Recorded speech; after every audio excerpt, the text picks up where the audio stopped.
Hey there, as a Latter-day Lights listener, I want to give you a very special gift today. My brand new book, Faith to Stay. This book is filled with inspiring stories, powerful discoveries, and even fresh insights to help strengthen your faith during the storms of life. So, if you're looking to be inspired, uplifted, and spiritually recharged, just visit faithtostay.com. Now, let's get back to the show. Hey everyone, I'm Scott Brandley. And I'm Emily Hemmert. Every member of the church has a story to share, one that can instill faith, invite growth, and inspire others. On today's episode, we're going to learn some valuable insights into Christ's last day, along with some important Hebrew words that help us to unlock incredible insights into the Bible, especially as we prepare for the 2026 Come Follow Me study program. Welcome to Latter-day Lights.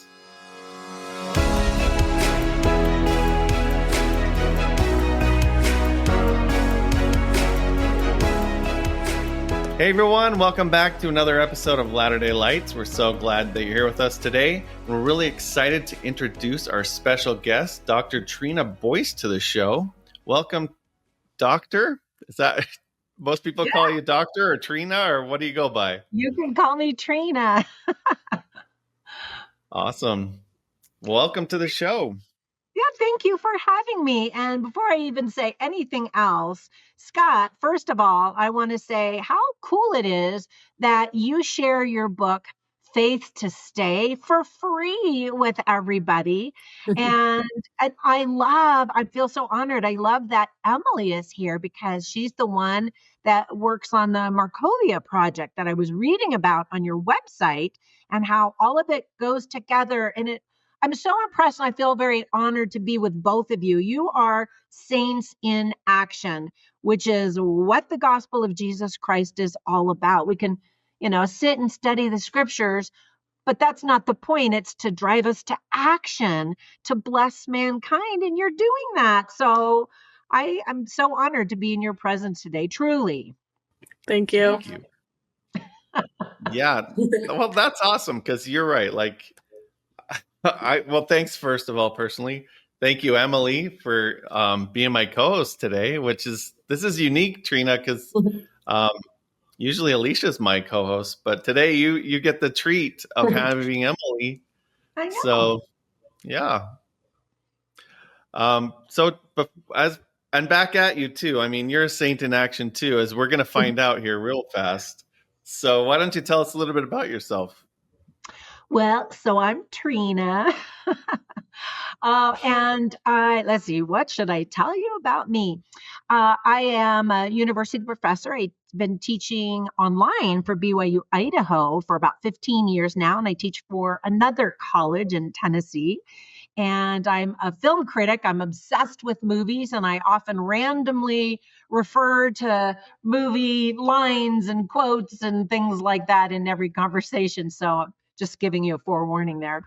I also have a daily podcast called Daily Inspirational Quote with Trina Boice. But it's super short. I don't have guests. I just, share a quote and a little bit about the person who wrote it and then how to incorporate it into your daily actions. Because again, I'm all about actions. And I have 4 sons. And my biggest claim to fame, I think, is my oldest son and I wrote a book. I've written 36 books. And so one of them, a number of years ago, was one that I wrote with my oldest son. My goal is to write a book with each of my 4 sons. And so he was the first. And I'm currently writing another book with my my 4th son. But anyway, back to the first son. He was dating and he's very shy and he's such an amazing guy. I know, like no other mother has ever said that before, right? Yeah. But he's such a great guy. Anyway, once he wrote the book, it did really well. It was a lot of fun. Then he and my brother, who is not a member of the church, were hiking in Guatemala. And my son had just graduated from BYU. And so my brother said, hey, so how's the dating scene going? I'm giving you way more story than you probably need to know, but I think it's pretty cute. So my brother's like, well, my brother, by the way, is an attorney for Facebook. So he's like, so, do you use Tinder?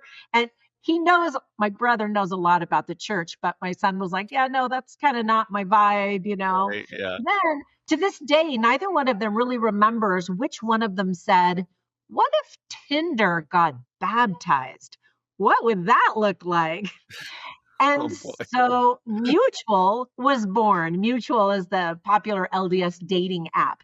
And so our little book just blossomed into this really fantastic dating app. And I always feel like, despite my efforts to really do amazing things, there's nothing I could ever do that would beat my son's efforts of bringing families together for eternity. I'm so proud of him. And he does even more amazing things. I have a life goal to matchmake, and I've never done it, and I'm really bad at it, but it is a life goal that I have. I'm like, if I could be the reason that two people got together, like, how cool would that be? But Oh, yeah. matchmaking is hard. It is. Anyway, so I mean, all of my sons are awesome, but I just love to brag about him because he's awesome, and I spent the day with him today. So anyway, he's So on my your son started Mutual? Yeah, so the two of them, my brother was the angel investor, and Okay.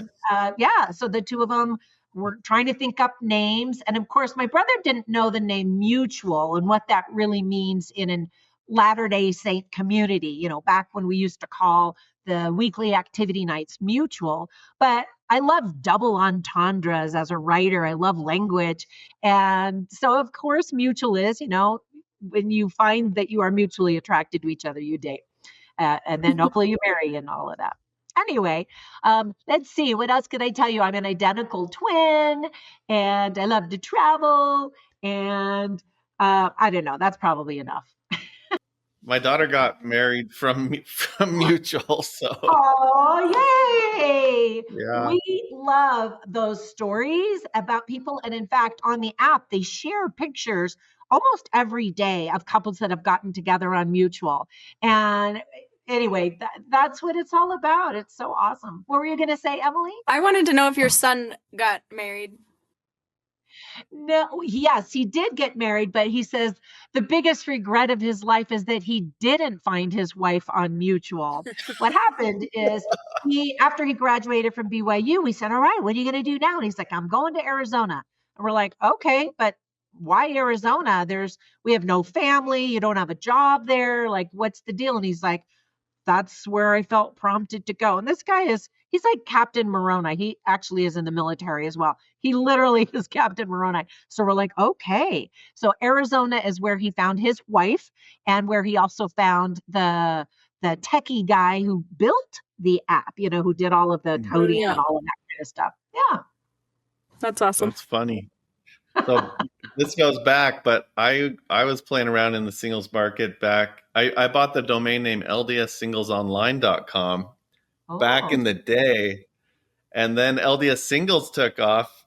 So I sold that domain name to ldsingles.com.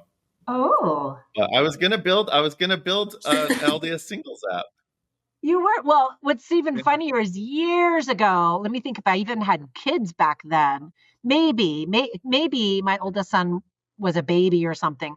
And I just thought, this was before apps. This is how long ago it was. And so I was like, we need a website where we can put singles together. And I was going to call it Ladder Dates, which is a really stupid name. Anyway, and so I talked to a really good friend of mine who was an attorney. I'm like, what do you think of this idea? And he was LDS, and he's like, oh, I don't know. That sounds like very problematic. I don't think you should do that. And I was like, but it's such a good idea, except for the name.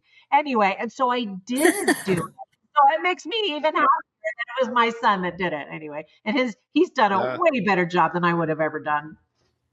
Yeah, that's a cool story. Small world. Yeah. But well, this has been super fun. We haven't even got started in the actual story yet. So can I ask where your doctor credentials come from?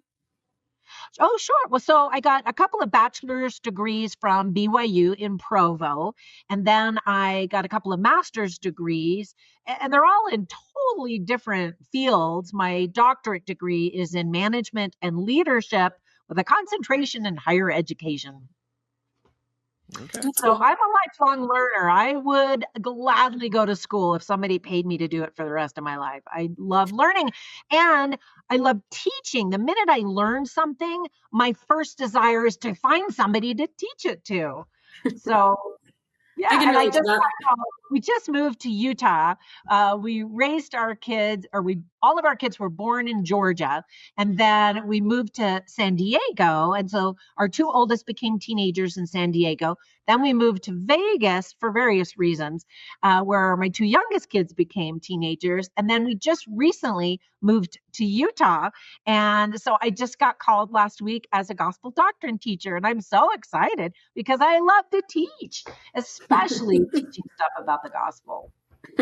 Yeah, I can see that. It's so exciting. And if anybody is only going to stay for the first 5 minutes or however long we've talked, here's my finishing thought. It's all true. The gospel of Jesus Christ is true. We should be just like bouncing off the walls and yelling from the mountaintops. Well, I guess we are now that we're in Utah, aren't we? That it's true. Awesome. Okay, well, keep shouting because I'm going to turn the time over to you. So let's talk about where your story begins. Oh, well, that would be a very long, boring story. But I will tell you, way back when I was a young girl, I just had a feeling I was going to be a writer. I knew I was going to be a writer. I knew I was going to be an author, but I didn't know what I was going to write about. And so anyway, here we are. I just now published my 36th book. This is my 36th one. I don't know if this is going to look backwards on the screen or not. No, it looks great. Oh, good. Okay. Well, so this one is called The Language of Heaven. And the subtitle is Hebrew Words Every Latter-day Saint Should Know to Better Understand the Bible, Covenants, and God. And so today, if we have time, I want to share some really cool Hebrew words that add layers of insight that I just think are so amazing. And I think members of the Church of Jesus Christ of Latter-day Saint are so good about studying the scriptures and wanting to dive deeper and dig and pull out more meaning.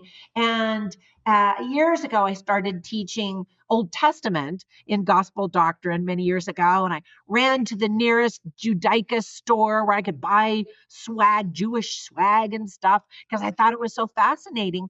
And I remember being pretty young the very first time I saw anybody at the Western Wall in Israel.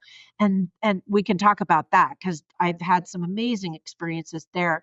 But I just wanted to know more. And so this is the first time I've written a book that teaches Hebrew words. But another book that I wrote that has to do with Israel and my experiences there is called Via Dolorosa. Now, I hope this doesn't look like a big plug for my books, but this particular book cover is a little jolting, I think, to LDS sensitivities. In fact, the original cover was kind of really bloody, which is, of course, realistic. But this book is called Christ's Path to the Cross. So we can start there. How about that? So have you heard of Via Dolorosa? Either of you? Do you know what that is? No. I might have heard it in the past, but I didn't know what it was until you mentioned it in the thing you sent over. And that was fascinating to me. I asked if you would talk about that on the podcast. So yeah.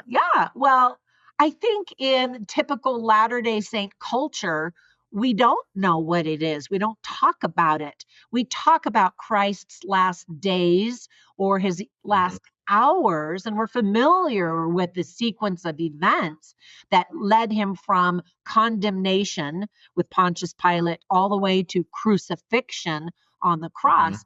But we don't call it the Via Dolorosa. And the term Via Dolorosa, via means way or path, and Dolorosa is painful or sorrowful. So it's the painful path, the sorrowing path that Christ walked from condemnation to crucifixion. And so way back in the day, of Constantine. We'll talk about Emperor Constantine. He became a Christian, and his mother was very Christian, and she felt like she wanted to go to the Holy Land, to Israel, to see if she could actually identify the exact location where things took place, specifically the crucifixion. And so she did as much research as she was able. I mean, we're talking centuries and centuries ago. And I just think, bless her heart, she would do, if I were, that smart and had that kind of money back then, I would have wanted to do that too. But so she went all the way to Israel, to Jerusalem specifically, and tried to identify all of these various sites. And as best as she knew at the time, she did identify some sites. And they became the beginnings of this Via Dolorosa. The actual path has changed a little bit over the years. And archaeologists and scripture scholars and historians debate about which of these sites are actually legitimate. But ultimately, for me, I think it's fascinating to be able to say, I'm standing where Jesus stood on a first century stone on a walkway, right? But ultimately, it's more important not exactly where he walked, but that we follow in his footsteps in our everyday life. And I would love for all of your listeners to be able to go to Israel. It's amazing. And I always heard, oh, it's life-changing. But it wasn't like I was, a murderer committing crimes and needed to have my life changed, but it really was life-changing. It just brings all of the scriptures to life in new ways. It's truly sacred ground and amazing, and the most valuable piece of real estate on this planet. Valuable in money, but valuable because there are three major religions that worship there. Mainly Christianity, Judaism, and Islam. That there are sacred sites there for each of those three religions. And of course, we share common ancestors in Abraham and whatnot. But so over the centuries, there became this actual path, and they created what they called stations, and they mark them. And on the walls and on the ground, you see these markers that say, here's station 1, and where they think is Pontius Pilate's praetorium, which is where the condemnation and the accusation came, right, or occurred. And then it winds through where people believe traditionally where Christ actually walked through the city. And of course, the city is a little bit different than it was back then, but you can follow this path and you can stop at these stations and learn and read scriptures about what they believe happened at these actual sites. And that alone is just fascinating.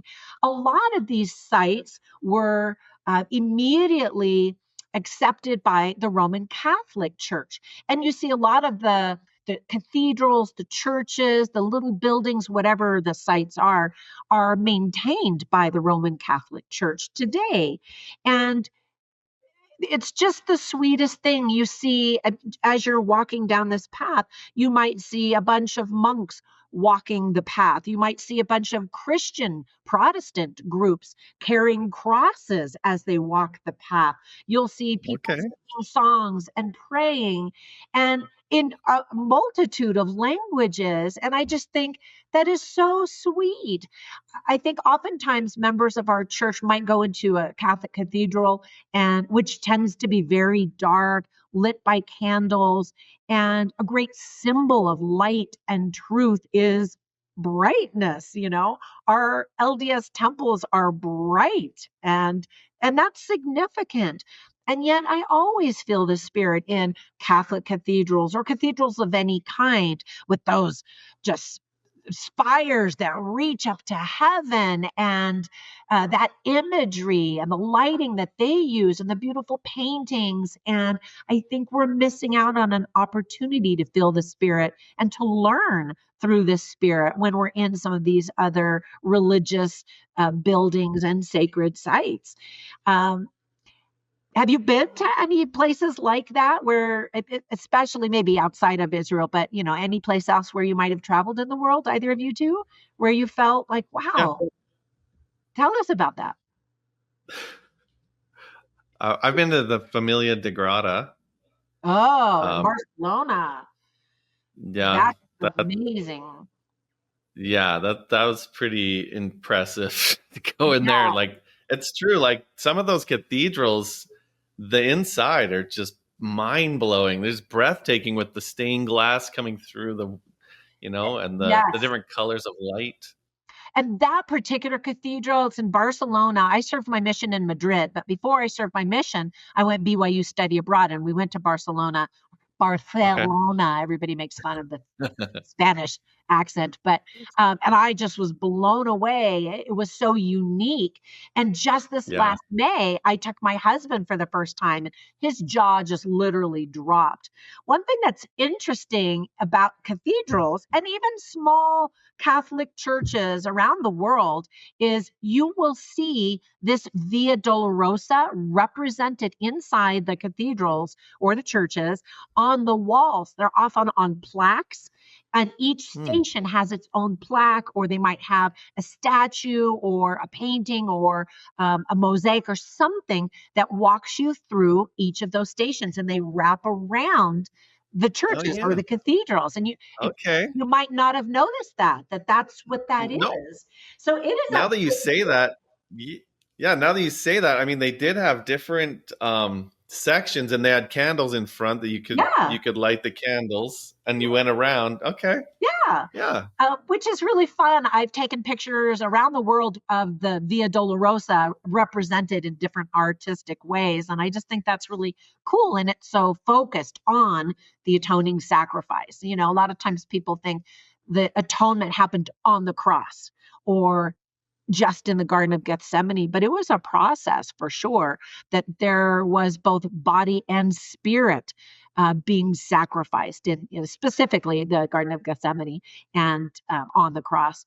Um, but anyway, I just think that that's really neat. So the Roman Catholic Church printed out a list of the stations and they numbered them and they came up with the path. And you can find that path all over Jerusalem because tourists want to go there and worship and or even just look out of curiosity to see. Some of them are just different buildings that represent, for example, when Christ tripped and fell, and Cyrus the Cyrene was ordered by the Roman soldiers to help him. And so they've got a little church to commemorate both Jesus Christ, of course, but even this man who was just pulled out of a hmm, crowd, to help Jesus, which I think is true. And now that is scripturally based. Over the time, or over the decades, centuries even, there were people more recent Protestants and evangelicals that said, wait a second, not everything on this list is actually in the scriptures, which is true. And so then the Pope at the time was like, okay, let's write a list of the ones that are just in the scriptures. And so some people skip over the other ones, but you have to pass those other ones anyway along the path. And so they're right. fun to learn about, and they're it gives us a moment of pause to reflect on the many things that happened between the condemnation and crucifixion. For example, we know that Jesus saw his mother was at that exact spot. I don't know, but she was absolutely in the crowd. And there's a beautiful small church in her honor. And as a mother, I just get all, that's so sweet because I can't even imagine what that must have been like for her to see her son, her baby, go through all of that. Um, anyway, so there's just all of these amazing sites along the way. And then the grand finale, according to Constantine's mother, is the Church of the Holy Sepulchre. The last 5 stations are in this massive church building. And again, there are historians and archaeologists that debate and say it's absolutely not this location. And we even have a modern day prophet who said it might not have been right here. It might have been on the other side of town and where he was buried or crucified at Golgotha and buried there. And of course, I've gone to that site as well, or both of those sites, and felt the spirit there. But I also felt it at the other location. I can't tell you which one is the actual location, But I Hmm. felt like both of those locations, I mean, the Church of the Holy Sepulchre and then the Golgotha with the garden tomb area, which is just right around the corner from it, they both give us a place to reflect on the Savior. And that's the point, is to really think about this sacrifice that he was willing to pay the debt of justice and mercy that was required eternally for us to be able to be washed clean through the repentance process and be able to return to the presence of God. It's just amazing. And I love this book so much because I just got to relive my experiences walking the path of being in Israel. And it's really neat. And the book, this book, I'll tell you about the other one in a second. And cut me off if you need me to stop talking. I can Oh, talk this is all day long fascinating. about this stuff. But anyway, this one, it came out right before Easter when the prophet had said, we need to find really good ways to honor and celebrate the holiest moment ever, which was the atoning sacrifice and the resurrection of Jesus Christ, right? The point is that he lives. Anyway, so this book came out right before Easter. And so in that book, in each chapter, I talk about the stations, what happened, the scriptures that go with them, quotes from our living apostles and prophets, and some fun information.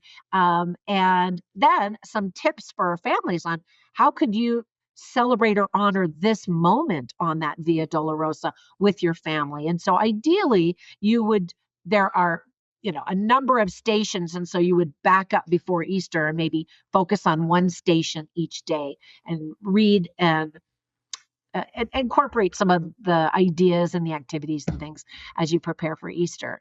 And I love that Russell M. Nelson really wanted us to focus on Easter. It's crazy that with Christmas, we start celebrating. I saw Christmas decorations here in Utah, in Costco, in September, and which is great. I mean, and appropriate. Christmas is awesome. And of course, Easter couldn't have happened without Christmas. But Easter, why aren't we just obsessed and go nuts over Easter like we do Christmas? Because that's Yeah. the whole point of Christmas, right? Anyway, so I love that book. All right. Should we talk about the other one, or you guys want to talk some more about this one? Well, one idea that I just had when you're talking about how to use that as a family, I think it would be a cool activity around Easter time to like set up the stations and have Yes. people be able to like walk around and have read something in each one or something. You know what I mean? I'm like, I like that idea. So I'm like, store that away for the future. Right. And then each chapter, there are things that you can read together as a family, Yeah. and the scriptures that go with it and all of that. I mean, it's kind of done for you. You can read it as a book, but you can also read it as a workbook, on how to put this thing together. We do so many neat things at Christmas time, like the nativities that stakes and wards set up, nativities from around the world, which I think is super cool. I've been in wards and stakes that did Bethlehem, where they build a whole city of Bethlehem and, reenact that whole thing, which is awesome. But I mean, you might say this might seem a little more grim than the Christmas stuff because it ends in a horrible, tortuous crucifixion. But that's not the end of the story, obviously. The good part is the resurrection, that he lives. Yeah. Yeah, I love the artwork on that book, by the way. That's gorgeous. Yeah, thanks. Again, I thought it was a little bloody, so they turned it from red to kind of a softer orange, but it really obviously was that way. Sometimes we kind of whitewash it and just think of the nice things about the resurrection, but it was gruesome and horrible, and important that we know that and honor that, because that really, I think, it gives like meat to this atoning sacrifice, Right. and rightly so. I mean, I will start to cry if I go into too much more detail about this, but but anyway, yeah, I love being in Israel. And sadly, I was supposed to be in Israel right now leading a tour group. But with all the stuff going on in the last 2-3 months, everybody who Yeah. had signed up and paid a deposit canceled, and rightly so. I mean, it's crazy. And traffic, there's a lot of like flights are getting canceled, right? It's a very scary place to be, and I was worried what was going to happen. The like 2 days before I was supposed to fly this last time that I went, there were gunshots fired on the Temple Mount, no less. And I'm like, oh, or are we going to cancel? And the tour guide at that time was like, no, this happens all the time, and it does. But it's been extra scary recently, and so everybody canceled. And of course, I was like, safety first. I'll never take anybody there if it's not safe. And granted, Yeah. it has Mm-hmm. been safe. So I feel so grateful I've been able to go when I have. There are pockets in time years ago when I was a student at BYU, I was going to do the study abroad BYU. And it got canceled because of terrorism. This was a long time ago. And then I was like, oh no. So the next year I tried it again with my twin sister, and it got canceled again. And I'm like, am I ever going to get to go? And so this last time that I went, I got to go with my twin sister, and we cried the whole time. It's such an emotional experience. Every day I'm just like, oh, it's amazing. So maybe as a little segue into this book, the Hebrew book, let me tell you a little bit about um, Israel and Hebrew and Jerusalem in particular. Um, I love the Jews. I feel such a kinship. I mean, they're my brothers. We're all part of the tribe of Israel, right? And we have Mm-hmm. different purposes and different personalities. And I just get such a kick out of them. And, and they there are so many things I admire about the Jewish people. And I'm not going to get all political, because when we talk about the Jews, we're talking about the political governmental body, the state of Israel, but we're also talking about spiritual Jews that could be living all over the world, and the way that they worship God and try to know God. And so the most sacred spot on earth by far is the Western Wall in Jerusalem. Mm-hmm. And have either of you seen pictures? Do you know what that looks like? Or have you? Yeah, I mean, you see there's usually thousands of Jews like praying at the wall, Yes, putting their little prayers in the cracks. yes. I mean, they're very devout. It's incredible how Very. devout they are. It is incredible. And uh, I just think, wow, I need to be more like them. And the way you'll see them walking all over Israel. Well, even New York, we have a huge Jewish, I was going to say group, but there are several different sects. I mean, kind of like Christianity has different sects, so does Judaism. But without shame, they're wearing their religious garb. Um, Mm. and that's different depending on the different sect or organizational structure that they belong to. They wear it just, nobody's going to make fun of them. Nobody, I mean, they do make fun of them, but they don't care. They are very devout. I like that you used that word. And I love that boldness. As members of the church, we have clothing that is special and unique to us and to our beliefs. And it's, people can't see it. And sometimes members of the church are still embarrassed. And I'm like, look at the Jews. They're just wearing all of this fun stuff. And specifically at the Western Wall, it is so cool because they have so many different kinds of outfits, and my favorite is this, like, it's $8,000 fur hat, and it's got these little fur things that stick straight up, and it's gorgeous. And the men are wearing that. The men have the big showy outfit, I would say, or outfits that they would say. You'll see the ones that wear the ringlets. You'll see the prayer Right. shawls. You'll see, some wearing the yarmulke. And it's so fun to see that. And I just admire their faith. They love to debate, and which, I think members of our church are very respectful and very reverent. And we like to talk, but we don't get into it, like they do, which I think is really fun. But anyway, so when you go to the Western Wall, it is amazing. And if you do get to go, try to go on their Shabbat, which is Friday night. What's fascinating is Friday morning, all of the Muslims are at the Temple Mount, which is this is going to be a terrible illustration. Here's the wall, and then here's the mount, right? So on the top of the mount is where you have uh, two of the most holy sites for Muslims. So they have the Al-Aqsa Mosque, which is a big building and nobody can go in it unless you are Muslim. And then they also have the Dome of the Mount, which is a huge landmark that you've probably seen, and it glitters almost with gold. It's round. You know the building that I'm talking about? Yeah. And that is supposedly the exact spot where uh, Abraham sacrificed Isaac, and it could be, I don't know for sure. Like all these other things, there are places all over Israel and the Holy Land where historians and archaeologists and scripture scholars debate about this. But that is a really neat location as well. We can't go in that either. And there's no praying. You can't bring your scriptures up there, as a Christian. But anyway, so that's at the top of the mount.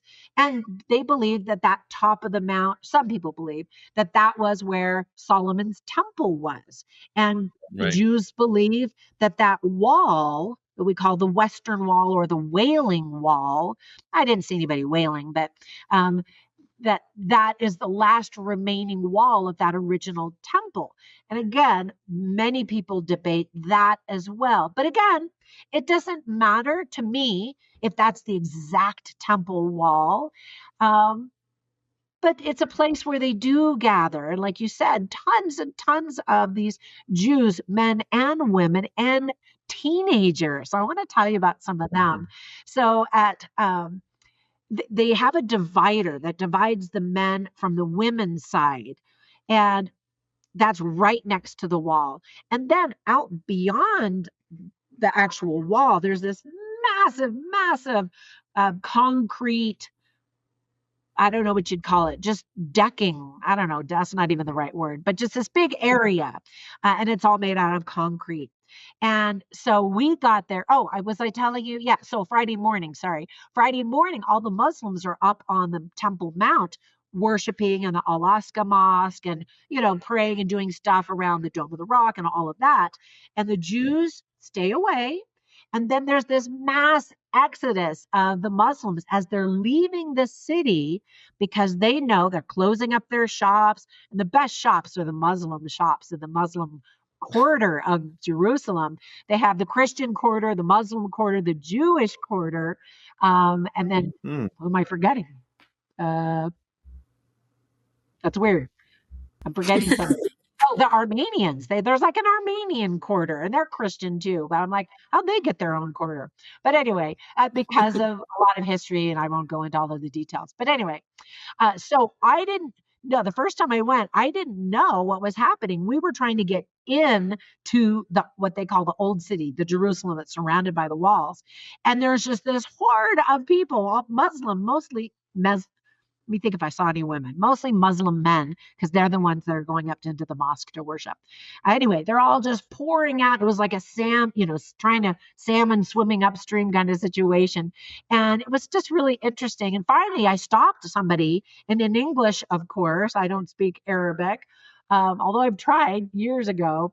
Anyway, I said, what's happening? And I felt so sad and embarrassed for myself because he's like, you don't know what this is? And I'm like, no, this is my first time here. And he's like, we just finished worshiping and, and now we have to leave because the Jews are coming in for their Shabbat service, at the wall, which is right there in the same place, And he's like, we Muslims are invisible in Jerusalem.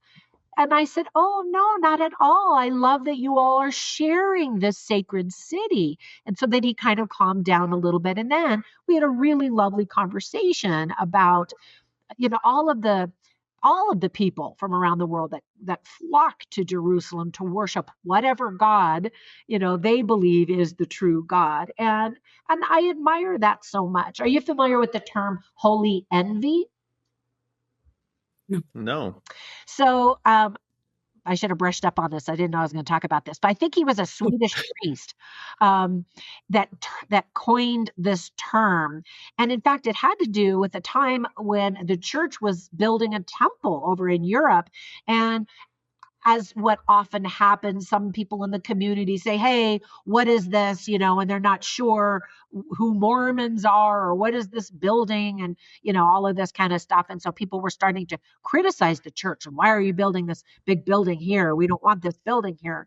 And so this man of faith, not of our faith, but a good, righteous man said, hold on a minute. I have holy envy for the Mormons. And we think of the word envy as a negative term, but really envy meaning he admired so many of the things that Latter-day Saints are known for. We are just an incredible service-oriented church and a family-oriented church. I mean, just to start off. But then he rattled off all of these other things and he said, you people don't understand. They are bringing goodness to our city. Why wouldn't you want that? And I think he wrote a book about it, or certainly at least an article that I read talked about holy envy. And he went through several different other religions and talked about, like I admire so much. I have holy envy for the Jews and how they worship so boldly and fearlessly and obediently. And I have holy envy for the Muslims, for their prayer, their dedication to prayer. I've seen Muslims just here in America go into a store, like in a bathroom, and do their washings before they do their prayer because they look at the clock, it's time to pray. That's so admirable. But anyway, I get off onto all of that tangent. What was I saying before I got off onto the holy envy? Anyway, so the Muslims are leaving and the Jews are pouring into the old city of Jerusalem. I mean, Jerusalem is a big city, but the old city is, where Jesus would have hung out, kind of a thing. The original type of this part of the city. And by the way, the BYU Jerusalem Center has a gorgeous view, the best view, in my opinion, of the whole city of Jerusalem. It's up on the Mount of Olives, which is so awesome. But anyway, so the Jews start coming into the city to get ready to go to the wall.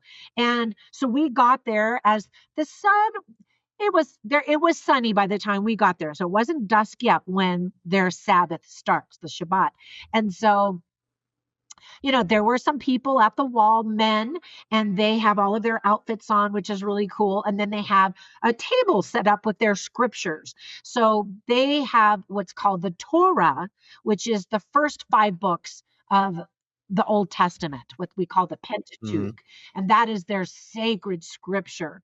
But they also have something called the Tanakh, which is the rest of the Old Testament, but they really focus on those first 5 books, which are the laws and the commandments, and they're so determined to be obedient. And again, I think that that's amazing.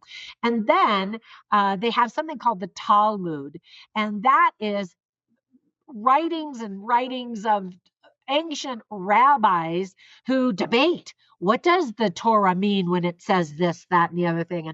And what about the rest of the Old Testament? And so it's all of the Jewish writings of, how do we interpret what the scriptures say? Anyway, so they can pick up whatever scriptures they want, take it to the wall, and you'll often see Jewish men standing at the wall, and they're holding whichever set of scriptures, they're focused on, usually the Torah.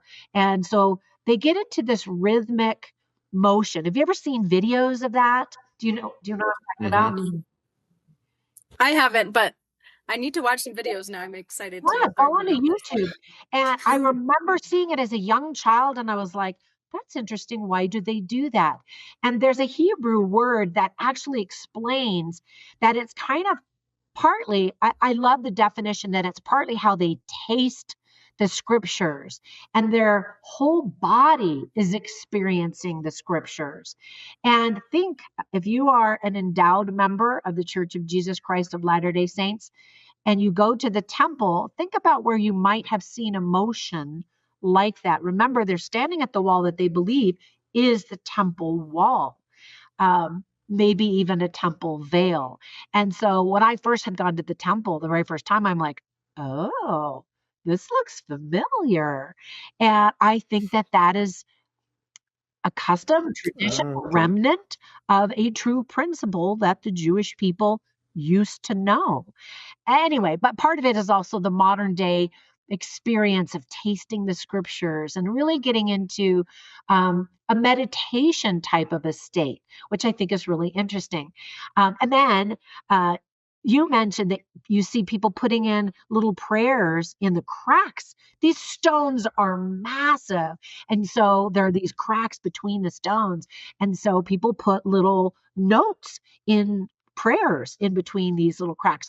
And first time I ever saw that when I was a little girl, I'm like, I want to do that someday. And so my twin sister and I brought little written letters to God that we had written and folded them up in little tiny pieces.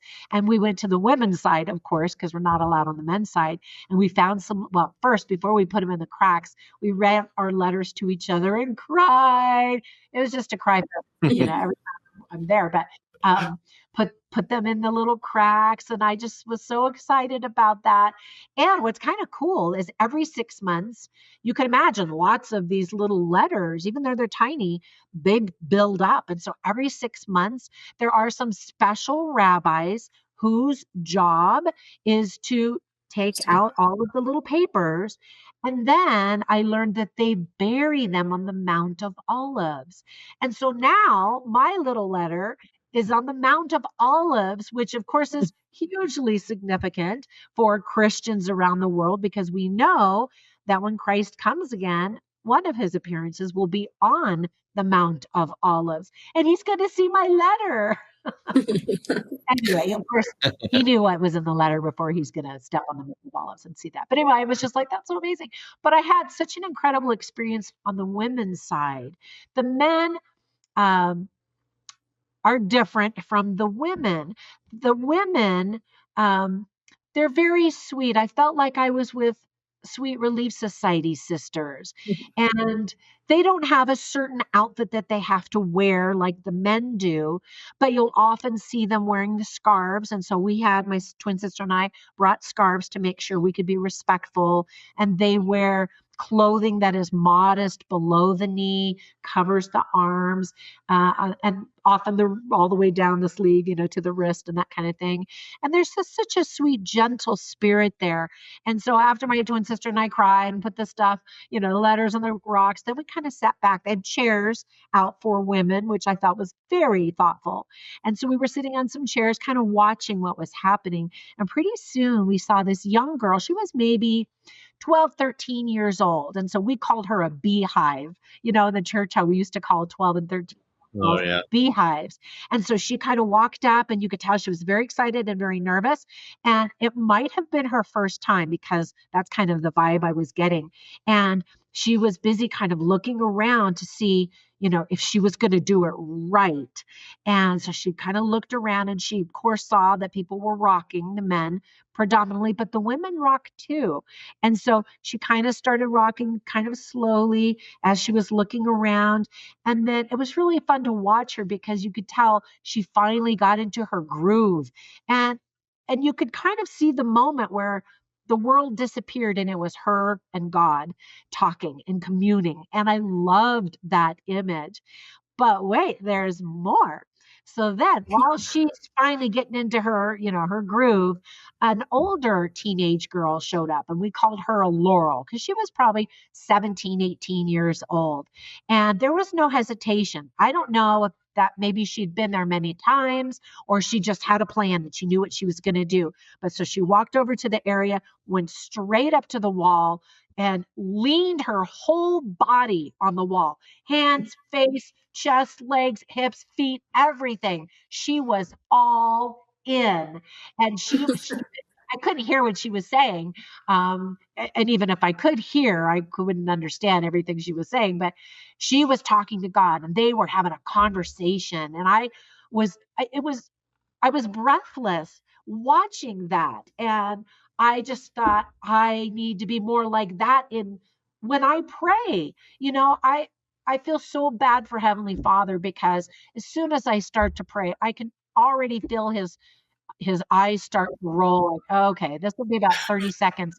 And then Trina's going to pass out, or it's going to be the same old thing. But what I saw on the wall with this young girl was just breathtaking and stunning.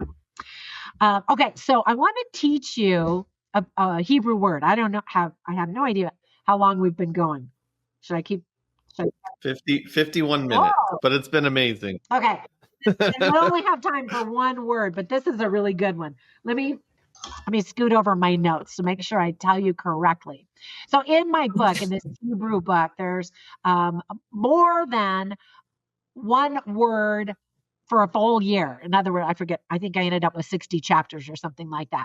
And so if you and your family wanted to learn a Hebrew word, one every week, the chapters teach you the word, how to pronounce it, what it means, where we see it in scriptures, specifically in the Old Testament. The Old Testament was predominantly written in Hebrew. That's why it's called the language of heaven.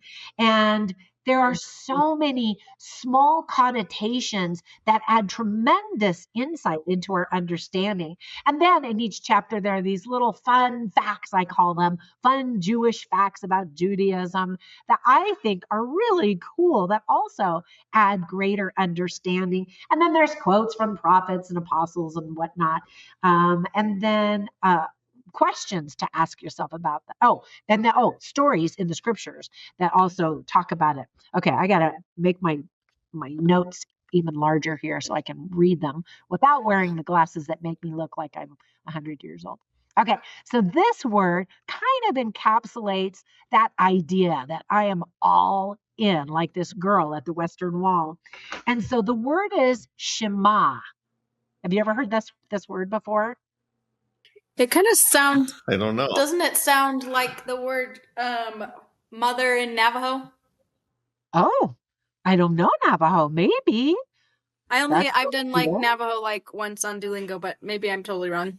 Oh, maybe. What's interesting, I've been trying to learn Mandarin because one of my sons married a girl from Hong Kong, and I know they speak Cantonese in Hong Kong, but they also do speak Mandarin. And I have done book tours in China many times and spoken, well, not just about my books, but about education and whatnot. But anyway, Shema means what is this?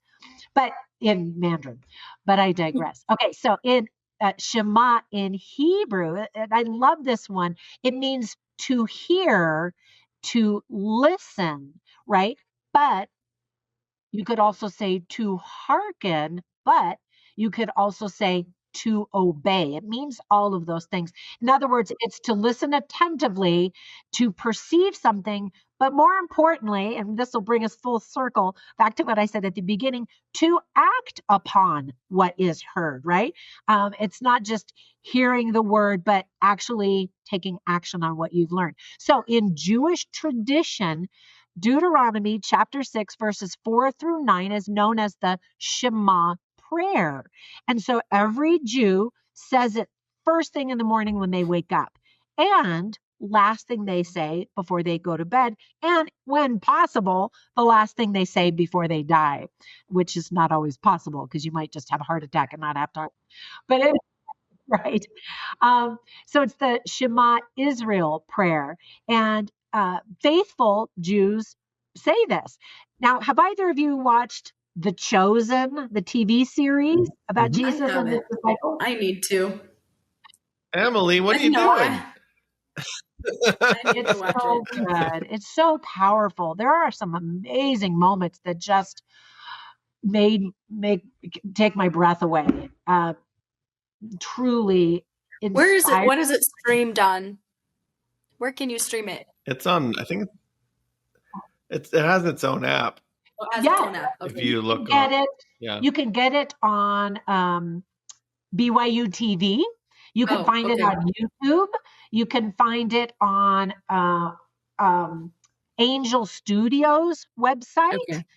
So I just need And to go find it and watch it. I'm a yeah, slacker. Yeah. yeah. Do you have a Roku device by any chance? Something similar. Yeah, so like on Roku, you could just say, where can I watch this thing? Where is it Oh playing? yeah. And it'll say, oh, you can pay for it on Amazon, or you can watch it for free on Netflix, or you can go to, and so that's a really cool feature. But anyway, the reason I mention it is you see Jesus in The Chosen recite this prayer several times in different episodes. There's a sweet episode where he's with children. They're kind of at a campsite. And so he gets out of his tent and he sees these children and he's like, oh, have you said your Shema Israel prayer today? And they're like, yes, because it's something all Jewish children know by heart. And so, and I've been, trying to memorize it, and I try to do it first thing in the morning before I even get out of bed. As soon as I'm aware I'm awake and I've lived another day, before my eyes even open, sometimes I'll recite it out loud. Sometimes I'll say, Alexa, play or say Deuteronomy chapter 6, verses 4-9, and she'll say it for me. And sometimes if I'm just so tired, I'll just say, Shema. And I know God knows what I'm saying, what I'm referring to. Anyway, it's this prayer that reveals God's character to us and how he feels about us. So, for example, when in the Old Testament and the New Testament, and even in the Book of Mormon and Doctrine and Covenants, you will hear in the Old Testament specifically, hearken Israel, or oh Israel, hear me, listen to me, right? You've heard that. And then you hear that in all of the scriptures in a different format, basically. But it's talking about, hear Israel, hear me, oh my people. And Right. anyway, it's very, very sweet. It's how Here, parents wish that their children would listen. exactly. The first line of the prayer is, Hear, O Israel, the Lord our God, the Lord is one. And then it goes on to talk about how to love God with all their heart, their soul, and their might.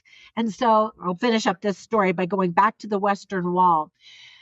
After my sister and I were crying and watching all of this stuff happen at the wall on the women's side, I feel like the women's side, I really felt women worshiping God with their heart, right? And specifically the one girl who had her whole body, that was her soul. But I didn't tell you about the might. So after we did our little women's side moment, we heard a commotion beyond kind of the Western Wall, immediate wall. And I looked over, and on that big concrete area, a bunch of teenage boys showed up.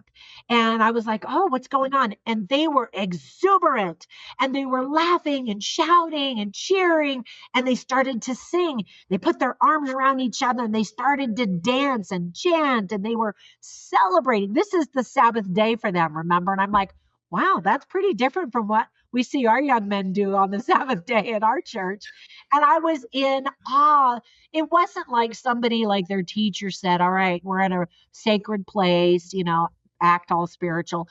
These kids were on fire for God. And I shouldn't say kids, these Jewish young men were on fire. And they were lifting each other up on their shoulders and like, yay, God. And that's how I feel about God, yay, God. And it was so infectious. And so we walked over there and the circle grew as more groups came.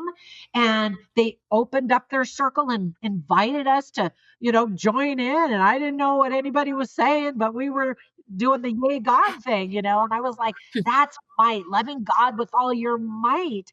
And it was just, like I said, so invigorating. And the enthusiasm was just off the charts. And they worshiped in song and dance like David, King David.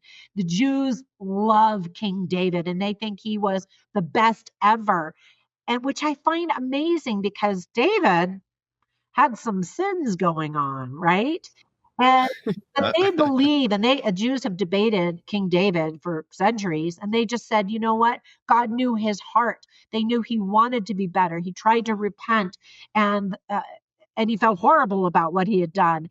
And the Jews forgave King David. Of course, Jerusalem was built as the city of David, and yeah, they right. just Yeah. you could just tell they absolutely loved being there and being a part of that. And that made it even more special for me, and all of the other people that were in our group to be able to experience that. And so that's what the Shema prayer is all about, is um, learning to love God with our heart, might, mind. Wait, what did I just say? Our heart, our soul, and our might. And that also embodies Jesus Christ. He gave his heart, his might, and his soul for us on that cross. And that's just stunning and mind-boggling to me, and brings me to tears and to my knees. And anyway, I there's so many other things I wanted to share with you, but I know I've talked a lot. But hopefully maybe that's just enough to whet your appetite so that you'll go onto YouTube and start watching some videos and learn about some of the amazing things uh, that we can learn about the Bible, of course, but more about Jesus Christ. Oh, I have to tell you one last thing. The very first sentence, this is really cool. The very first sentence in the Bible, you know what it is? In Genesis chapter 1, verse 1, what do we learn? In the Yes, beginning, God created the heavens and the earth. the earth. I Yeah, don't yeah. God know. created the heavens and the earth, right? And so you're like, yeah, I've read Yeah. that a million times. When you study that one sentence in Hebrew, it's really cool. Of course, when they say the word God, they use the name Elohim. Oftentimes you'll see him in Hebrew words like seraphim and cherubim. That's plural. The gods created the heavens and the earth.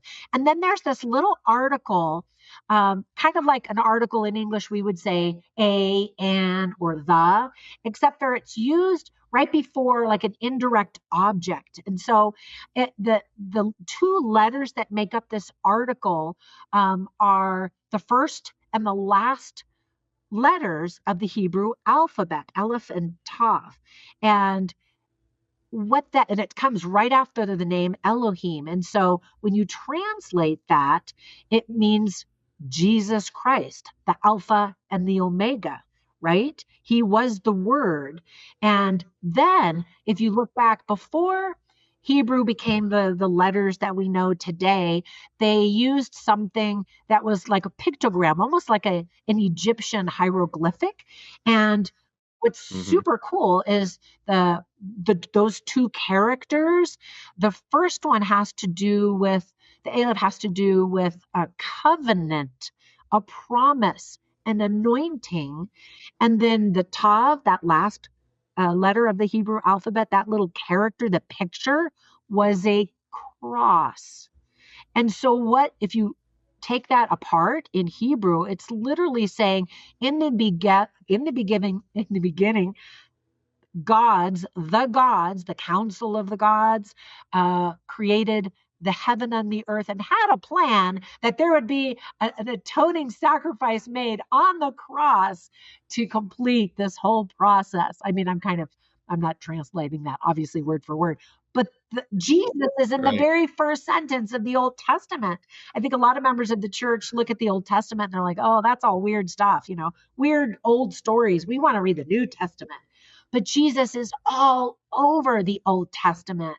And as much as I love Jews, so many of them didn't see that.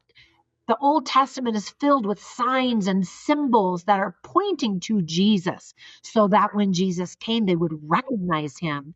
And of course, many of them did, and they followed Jesus, but many didn't, and they missed the mark. They missed the cross. And so my prayer, I guess, as we end is that we don't miss the mark, that when we study the Old Testament, specifically 2026, that we look for him because he is absolutely in there. Everything testifies of Jesus Christ. And I do too. Wow. I love your Living in your enthusiasm. brain for one day would just be mind-boggling. Right. Obviously, I could talk about this a lot. I love it so much. Thank you for allowing me and inviting me to share some of these ideas with you and your audience. It's interesting because my mom was able to backpack in Israel when she was young, and Wow. I used to think like that would be so cool, and I don't think that I'll ever be able to do that just because it's like doesn't seem safe.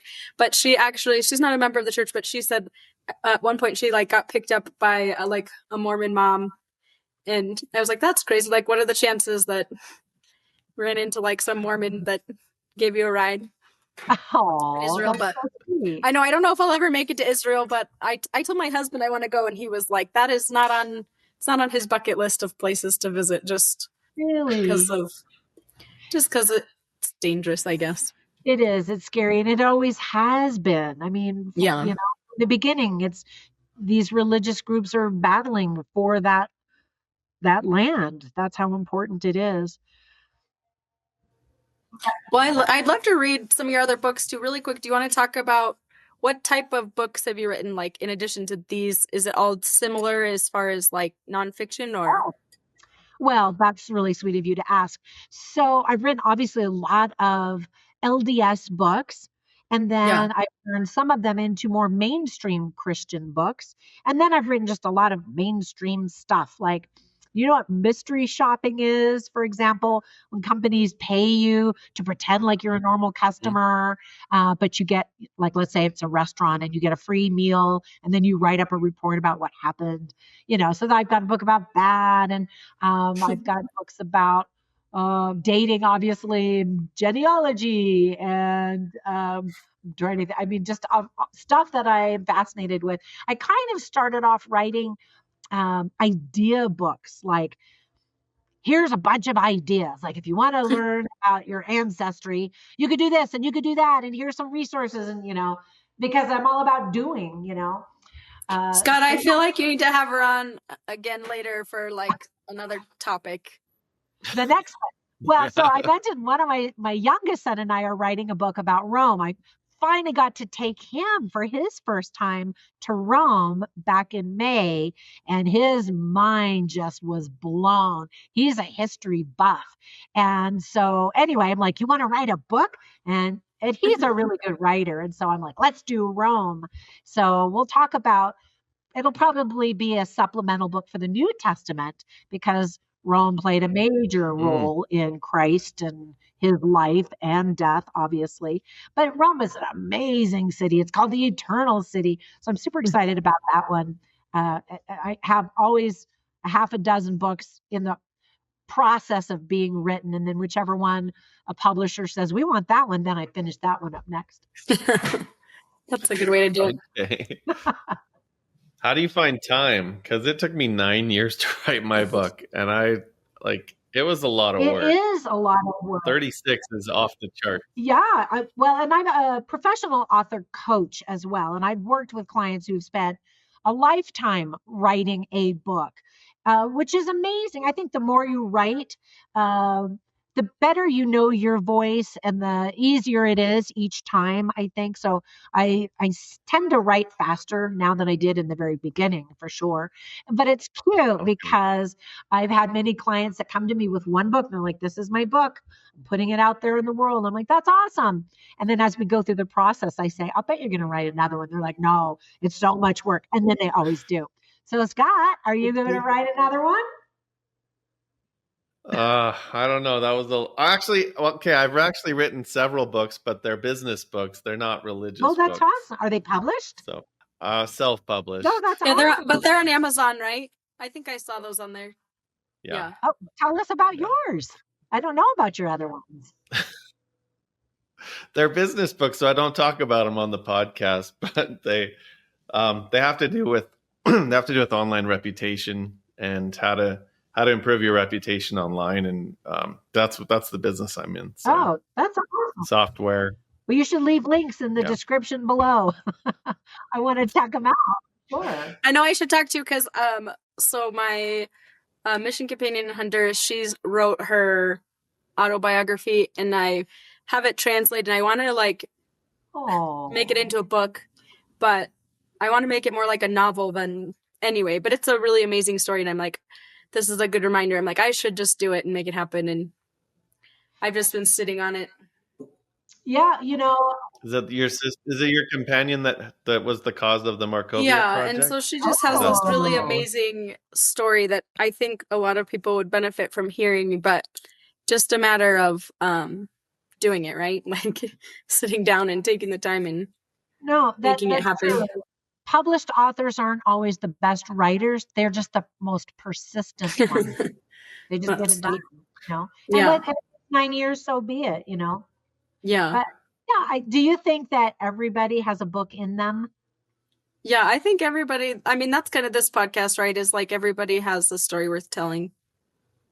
Right. That's true. Yeah, I believe it. You know, and some people have the desire to turn it into a book, and others, you know, don't for whatever. I think my friend, you know, she had a lot of mental health things, and she wants to share her story in a way that would help others. Like her thought is like if her sharing these things could help others going through difficult things, you know, that would be her motivation in sharing it. So yeah. You know, and a lot of times people will come to me and they'll say, I don't know, should I turn this story into a book?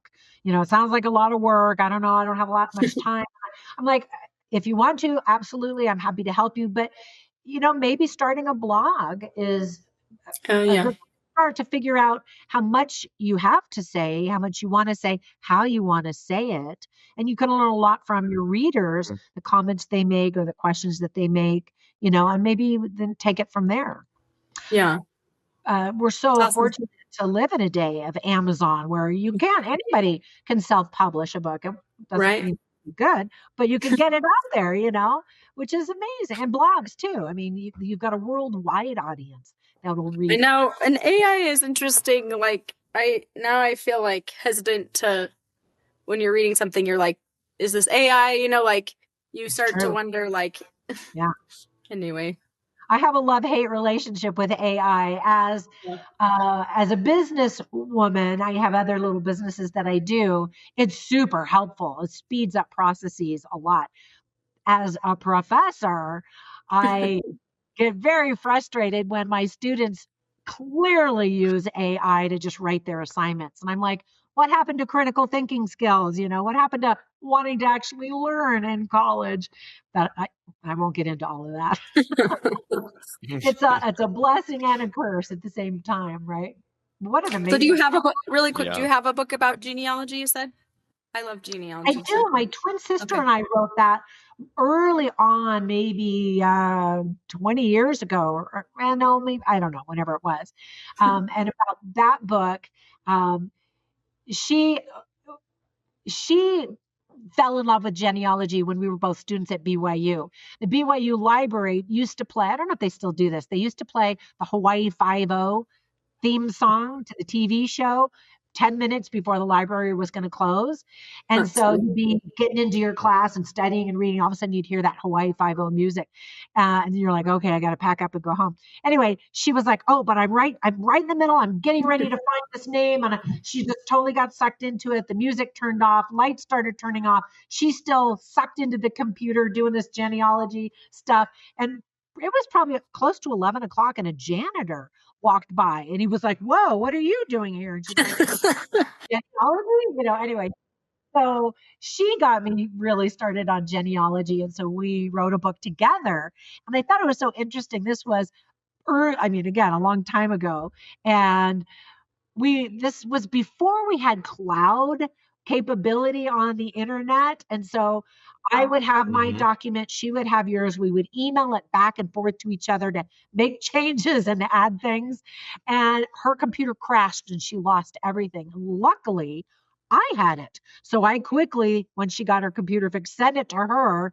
And then my computer crashed. Luckily, she had the latest version. We just thought, oh my God, this book must be important because Satan's trying to prevent us from getting it out there.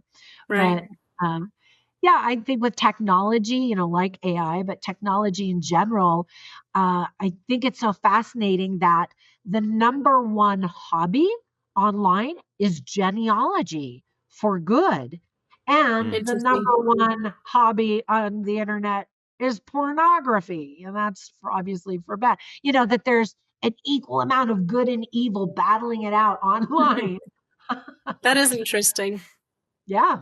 Well, yeah, Scott, I think you need to follow up with this and maybe have her on here again. I'd love to pick your brain about all sorts of stuff. I would love that. You've been so sweet. I wanted us to have more conversations, but I get carried away and I ended up talking probably too much.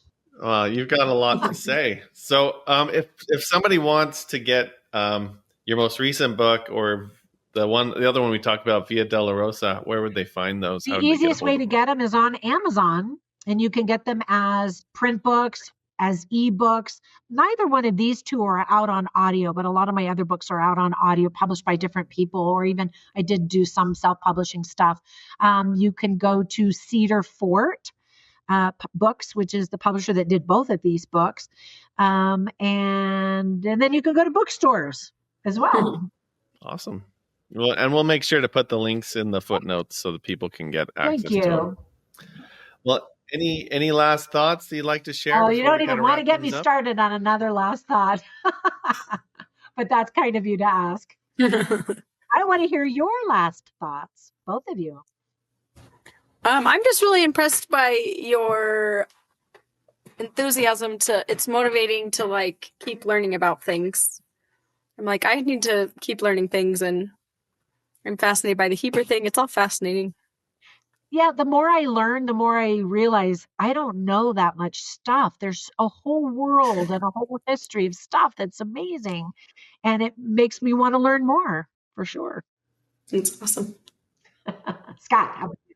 Yeah, I would kind of agree with Emily. You are somebody that I look up to only in the sense that, you have this vigor for learning and for just sharing what you learn with other people. That's a big deal. Well, thank you for not saying it's obnoxious. I know I can be that way sometimes. I've been given the loving title of human caffeine when I'm teaching, because I am excited about all this stuff. Cool. I can't laugh or I'll cough. Somebody had once said to me that heaven is one of the cool things about heaven is you can go into this big library and just touch a book, and all of a sudden, through osmosis, or I don't know what form, you all of a sudden get all that knowledge. And I'm like, are you kidding me? That would be heaven to me. Think of the time we would save if you could just touch books and have all of that get into your head. It's me. Yeah. Awesome. Well, it's been amazing. Thanks for being on the show. Thanks for having me. Truly, you two are amazing. And you're so sweet to let me just go on and on. I feel like it's been our a treat. A treat to us, really. Thank you. So, thanks for coming on. And anyone that's watching, if you want to help get this out there, hit that share button. Do we call it the 5-second missionary work, Trina. So go to your 5-second missionary work, and let's get this out there so people can be enlightened by these books that Trina's written. And if you have a story that you'd like to share, come on the show like Trina and go to latterdaylights.com. Yeah, and I love your show because you have such fascinating guests. And like you say, everybody does have a story, and they're always so uplifting. And anyway, you all are putting a lot of good in the world, and we sure need that. So thank you for the light that you put out there. Thank you. Well, we're all on the same team, trying to, do what we can to get the word out there and make the world a little bit better, right? So, yeah. Cool. Well, thanks, Emily, for being my co-host too. I really appreciate it. Yeah, this was fun. Awesome. Well, you guys, thanks for tuning in, and we'll see you next week with another episode of Latter Day Lights. Till then, take care. Bye-bye.